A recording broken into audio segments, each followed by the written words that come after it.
Hey, it's Adam Grant from Work Life, a podcast from TED. This episode is brought to you by Freshworks. Freshworks believes that complexity is the enemy of efficiency. So stop wrestling with bloated, expensive service software that takes forever to implement an update, where ROI is someday, not today. You've been overcharged and underserved for way too long. Uncomplicate with Freshservice for IT and Freshdesk for customer support. And with Freshworks AI-assisted service software, you'll work smarter, not harder. Freshworks uncomplicates. Learn more at freshworks.com.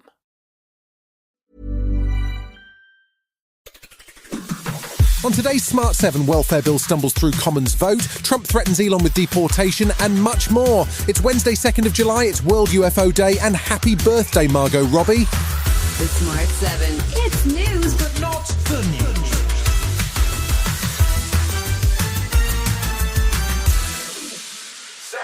The welfare bill finally stumbled through Tuesday's vote in Parliament with a government majority of just 75 votes. While the rebellion was avoided, it was only because the government was forced to make additional concessions to the bill right up until the vote was due. That means that any changes to PIP rules have now been suspended until a review has taken place, and most of the savings the bill was supposed to create have evaporated. Work and Pensions Secretary Liz Kendall was putting a brave face on matters and says that there are still significant elements of reform in the bill. I wish we had got to this point in a different way, and there are absolutely lessons to learn. But I think it's really important we've passed this bill for second reading. It puts in place some really important reforms to the welfare system. It remains to be seen what the government will do to the rebels, but it's unlikely it will remove the whip from so many backbenchers. Tory leader Kemi Badenoch was quick to put the boot in as the bill got shredded. It beggars belief that the Labour Party came into office after 14 years in opposition with absolutely no serious plan for reforming welfare. What were they doing all that time?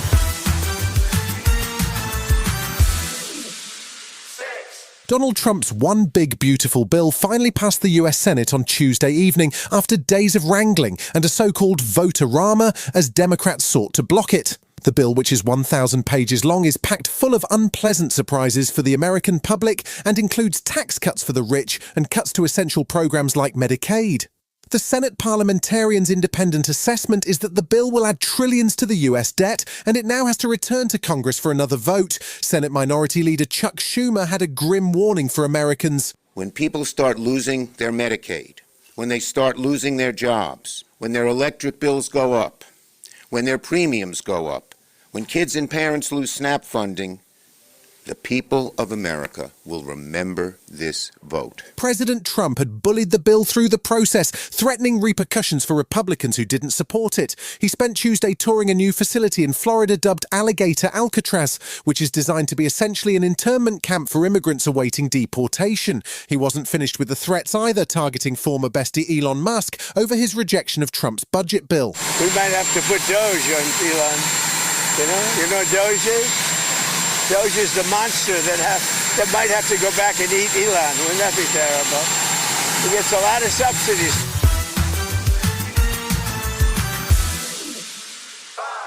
The sixth phase of the COVID inquiry is underway, this time focusing on care homes. Day 2 saw testimony from a care home owner, Helen Louise Howe, who was giving evidence on behalf of the COVID-19 bereaved families for justice, and she said the situation in the early days was horrific. Her husband committed suicide due, she says, to the pressure of the pandemic, and she described staff as being absolutely terrified because there was no testing available. Former Health Secretary Matt Hancock is due to testify on Wednesday, but there was evidence that his previous assertion that staff were the primary reason for the spread of infections in care homes was wrong. Professor Laura Shawcross is the author of the Vivaldi study, which looked at the progress of COVID in care homes, and she said that was not the case. Based on data from Vivaldi, yes, that's correct. So it's going beyond what can be concluded properly from Vivaldi, yes, to say that movement of staff between care homes was the main source of transmission.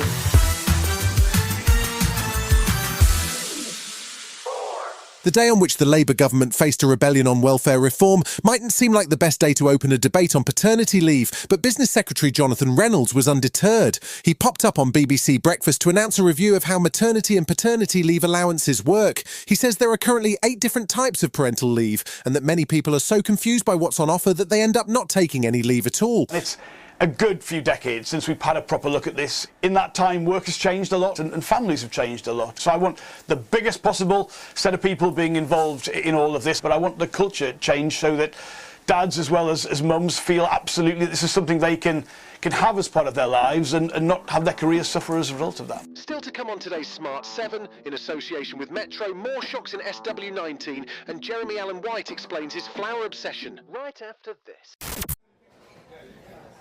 Hey, it's Jamie East here, and today's episode of the Smart 7 is sponsored by Vodafone Business in partnership with Samsung. When you're running your own business, pretty much anywhere can be your office. The spare room, the back garden, or, even the local cafe. And with the power of Vodafone Business's reliable award-winning network, combined with the new Samsung Galaxy S25 Ultra, there's no limit to what you can do pretty much anywhere. For example, if you're working and caffeinating at the same time, the Samsung Galaxy S25 Ultra will allow you to seamlessly complete actions across a whole range of apps to find relevant information and send it where it needs to go. It can even summarise YouTube videos for you and save it to Samsung Text Notes. That's the power of AI in your pocket. The issue of how AI large language models are trained remains controversial, with a US court ruling this week that AI firm Anthropic was allowed to use novels to train its model, but that it'll still need to pay the authors. And getting back to Samsung Galaxy S25 Ultra, to take advantage of all the features and change the way you do business, you'll need a Samsung account and a network connection. And if you're using the seamless action across apps, it's compatible with selected languages only. You'll also need a Google account login, and the availability of search functions may vary by country, language and device. To find out more, search Vodafone Business Samsung, and for network verification, go to vodafone.co.uk/network. Welcome back. There was more drama on day 2 of Wimbledon as more big names tumbled out of the tournament. Coco Gauff, fresh from her win at Roland Garros, was knocked out by 42nd seed Ukraine's Dariana Yastremska, while Alexander Zverev lost to France's Arthur Rinderknech. There were British casualties too, as Heather Watson was one of 5 Brits to exit. Dan Evans clocked up his first win in 4 years, and he'll now face Novak Djokovic in the second round. Jack Draper also made it through to round 2 after opponent Sebastian Baez retired with an injury in the third set. Draper wasn't taking anything for granted though. I've got to face whoever's in front of me. I can't be thinking about 5 matches ahead. I've got to actually win the matches to get there. So I play point by point, and until I deserve a place in the next round, I'm not there yet.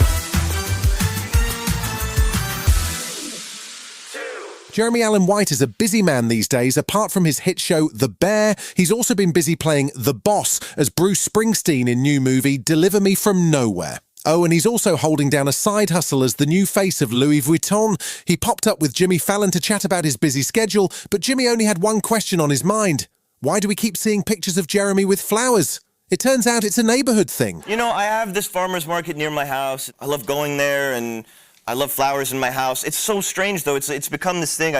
I saw a friend a couple weeks ago, and she just goes, what's up with the flowers?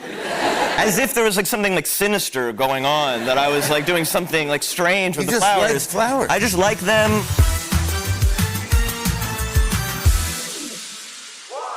The world can seem pretty dystopian day to day, so you'd wonder if there's any point in rebooting a Stephen King novel set in a dystopian America. But if there's one man who can make dystopia fun, it's Edgar Wright. He's bringing us a new version of The Running Man, which first hit cinemas with Arnold Schwarzenegger back in 1987. The new version stars Glenn Powell, who is taking part in America's favourite game show, where people try to stay alive long enough to win the prize. It's also got Coleman Domingo as the game show host and Josh Brolin as an oily executive producer, so what's not to love? It hits cinemas in November. People on these games never come back. I'm not trying to get myself killed, so kiss my ass twice. Right there is why you can win this game. The rules are simple. Survive 30 days with the entire nation hunting you down. And get your family out of Slumside for good. You've been listening to The Smart 7. We'll be back tomorrow at 7 a.m. Hit that follow button and have a great day. Give us 7 minutes and we'll give you the world. Gene Smart has just returned to Broadway in the hit play Call Me Izzy. And critics can't stop raving. The New York Times cheers. Gene Smart is an awe-inspiring triumph. Deadline calls it a tour de force performance and a remarkable new play. The audience is dazzled and completely in her hands, says The New Yorker. And the Washington Post adds, Jean Smart is transfixing. Call Me Izzy, the can't-miss Broadway event of the summer, through August 17th only.